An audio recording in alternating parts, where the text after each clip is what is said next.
Hello everyone, welcome back to my channel. Today we'll discuss about Spring Boot Actuator. While working with Spring Boot project, Actuator is very important. You should aware how to use Spring Boot Actuator in your Spring Boot project. In interview point of view also it is very important topic. In this video we'll see what is Spring Boot Actuator. So if you want to use this Actuator in your Spring Boot project, how to configure the Spring Boot and what are the features we'll get along with Spring Boot Actuator. Without further delay, let's get started. So what is Spring Boot Actuator?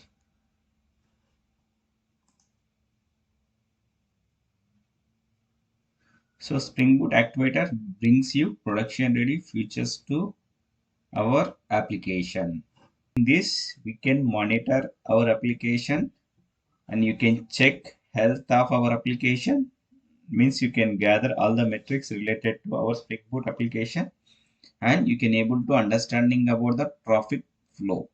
The main benefit of this library is that we can get all the production grade tools without having to implement anything in our Spring Boot application. So the activator mainly expose operational information about running our application. That is like health, metrics, information, dumps, environment, and etc. It will expose through APIs. So it is uses HTTP endpoints to enable us to interact with it. So once we add this dependency in the class path, several endpoints are available for us to use those endpoints to check our application health, metrics, and other information. So how to configure this activator in our Spring Boot application? So if you see here, so if you want to start with activators in your Spring Boot project, we need to add this movement dependency in your Spring Boot project. So if you see, this is the starter activator. So just we need to add the dependency, automatically we'll get all the features. So we have no need to do any external configurations to our Spring Boot project. And one more thing, if you want to enable all the features, like, so it will give around so it will provide some endpoints. By default, it will provide 3 to 4 endpoints. If you want more endpoints, we need to add one property in the application.properties. That is this management.endpoints.web.expose.include and asterisk. So it will enable all the endpoints to use your Spring Boot projects. So this is mandatory to add the property in the application.properties if you want to use all the endpoints. So we'll see what are the endpoints it will enabled by default. And if you are using Spring Security in your project, now 3.x onwards, it will allow to add this activator into the Spring module also.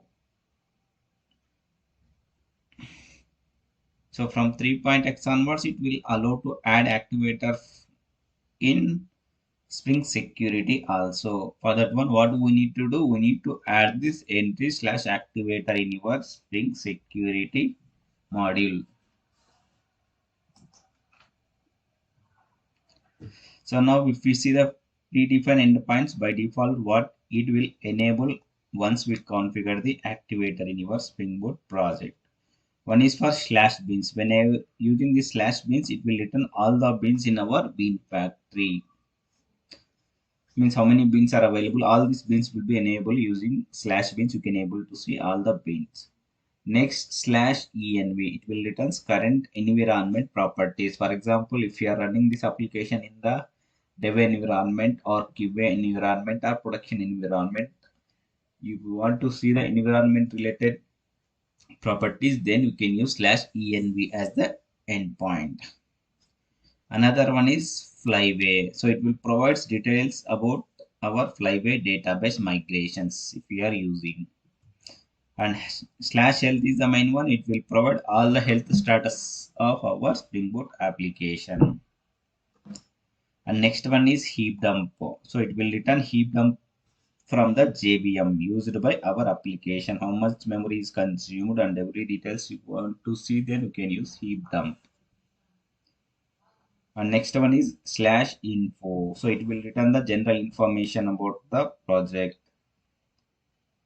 And next slash log file. So it will return ordinary application logs. And there is one more endpoint like slash logger. So it will enable us to query and modify the logging level of our application.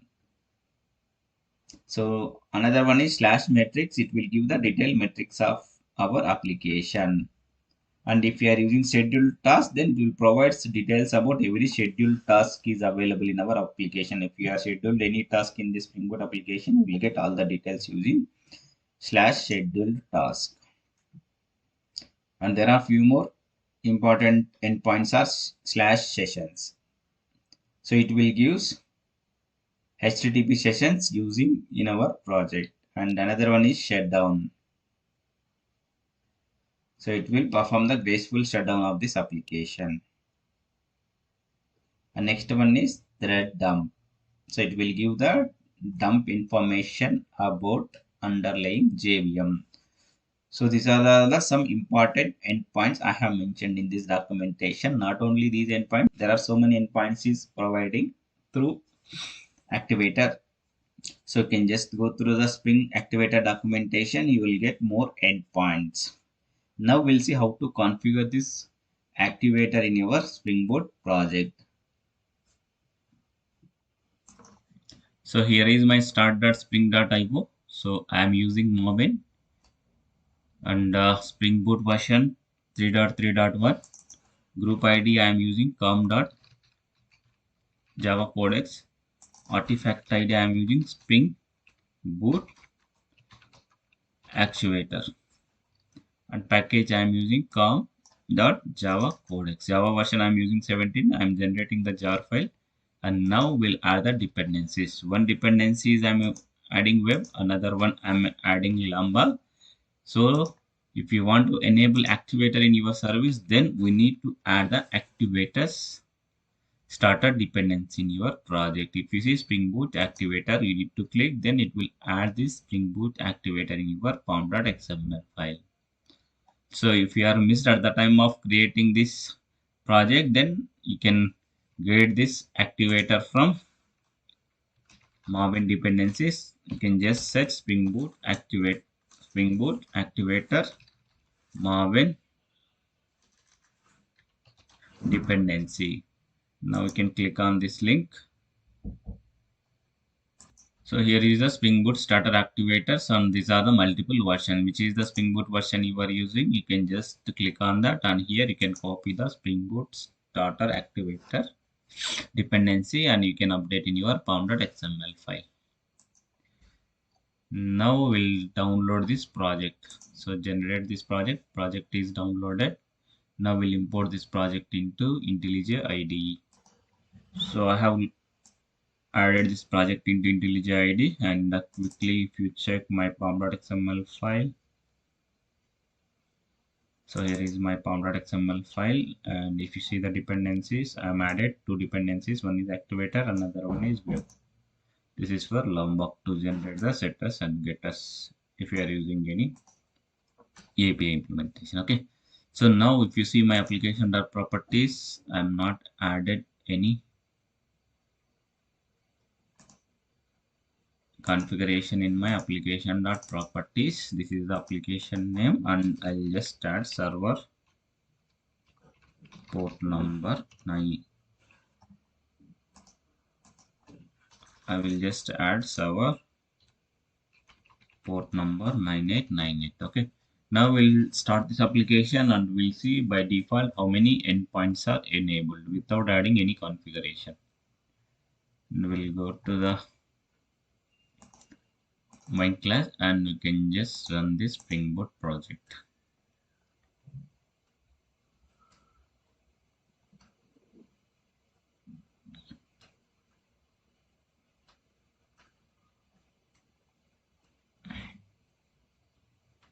And if you see these logs,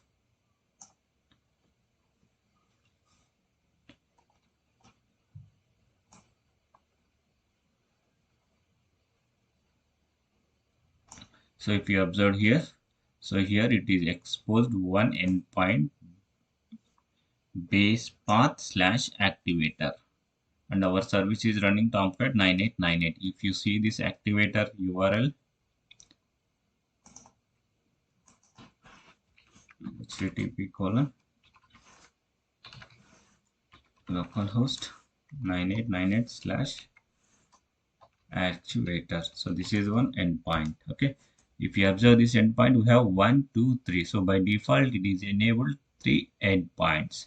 One is for activator, one is for activator slash health, one is for activator slash health. So if you click this activator health, if you see our service is running, that is the reason it is showing status is okay. So if your servers is down, then it will show status down. Okay, so by default it is showing only 3 endpoints. If we want to add all the default endpoints whatever provided by activator, then we need to add one property in the properties file. So for that one, we need to just open application.properties, and you can mention management endpoints web expose include equal to star. Now it will enable few other endpoints. So what are the endpoints? So here if you observe, as of now these endpoints it is not enabled by default: slash bin, env, flyway, health, heap dump, and there are few more APIs: info, log, file, loggers. These are all the endpoints. By default it is not enabled. So for that one we need to add the entry in the application.properties, that is just now we are added, and we'll restart the Spring Boot application and we'll see how many endpoints it will enable. Now we'll restart this application one more time, and if you observe this log file now, so previously it was enabled only one endpoint, that is slash activators. Now if you see, it is exposed around 14 endpoints. Base path is slash activator. So base path is same slash activator. Under this it is enabled now 14 endpoints. Okay. If you want to see, you can open the browser. This is the activator. You can just refresh it. Now you can see it is enabled around 14 endpoints. You can see what is the use of each endpoints. If you see, this is the bins. If you are having any classes in your project, you can get all the information about this. By default, when a Spring Boot is application is running, it will do some auto configuration, right? So those bins is available as of now. Application task executor, these are the default configuration related bins. So if you want to see actual bins it is showing or not, we need to add some classes into our project. So for that one, what we need to do, we can just first we can stop this service and we can add some new packages. Like I'm adding one controller and we'll add one entity. So here I'm adding two packages, and in the controller class we'll add the controller. Let's talk, this is the product controller, and in entity we'll have one product entity class. So in the product entity class we have some properties like product ID, product name, and product price. Let's consider these are some properties available in this product entity class, and we create some setters and getters for this. Now same in the controller we create one simple API. So, annotation request controller and annotation request mapping. We are using slash API slash product. Then we create one get mapping, product get products. So this is one API. So it will return just a list of products, but I'm not returning any product, just it is null, then we can using annotation get mapping.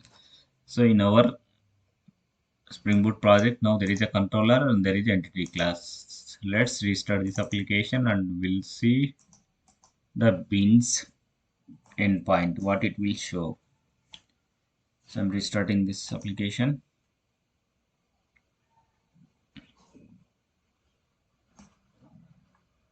So again, it is showing 14 endpoints, and come to the browser and you can refresh once and you can click this beans now. So if you see these beans and search for product. So if you see, here is the product controller, and this is the path of this product controller. And if you want to see the entity, you can just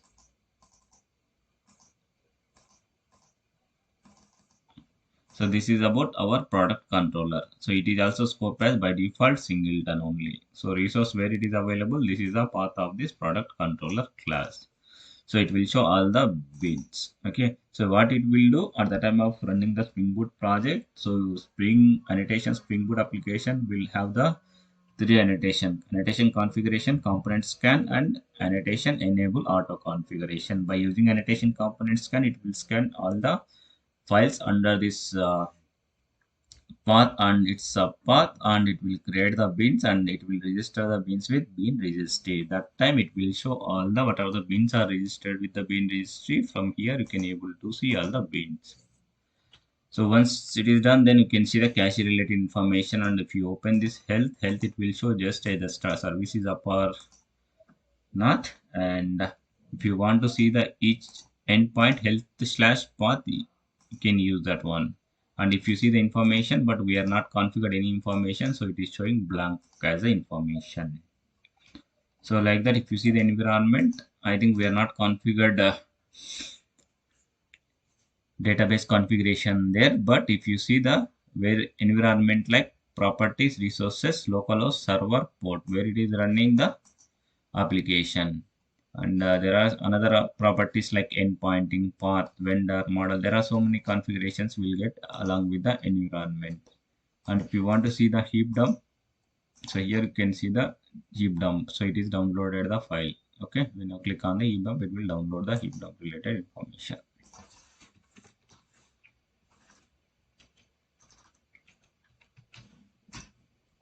So these are all endpoints is available. If you want to see the loggers also see, but we are not configured any logging mechanism in our Spring Boot project. If you are configured, then you can able to see from there.